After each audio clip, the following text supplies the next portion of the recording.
বিসমিল্লাহির রহমানির রহিম। হে সমস্ত জগতবাসী, আমি যে কথাটি আপনাদের সামনে আজকে নিয়ে আসলাম, ছোট একটি আলোচনা, সেটি দেখেন যে আপনার কোনো ইবাদত লাগবে না, আপনি জান্নাতবাসী হয়ে যাবেন।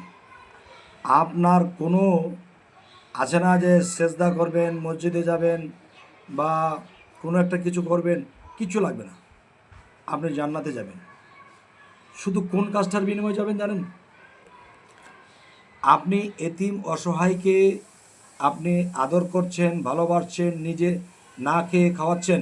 এবং দেখা যায় আরেকটা বিষয় হলো যে আপনি হাঁটেন, চলেন, ফিরেন, খান, সবসময় ভিতরে আল্লাহু আল্লাহ জিকির করেন, আর কিচ্ছু দরকার নেই।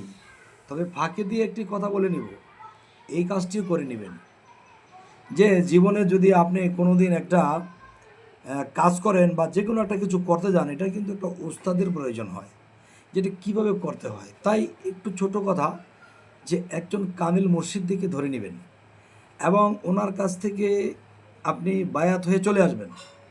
আপনি এসে মানবের সেবা করবেন আর ভিতরে জিকির করবেন, দুনিয়ার লোভ লালসা ছেড়ে দিবেন। আপনি জান্নাত পাবেন, আপনার চেয়ে উন্নত জান্নাত আর কেউ পাবে না। অবশ্যই অবশ্যই, যদি এই কথার প্রমাণ কেউ চান, আমি দেবো ইনশাল্লাহ। হ্যাঁ, সামনে যেন আপনাদেরকে আরও ভালো আলোচনা দিতে পারি, এই জন্য আপনারা ফলো দিয়ে রাখুন।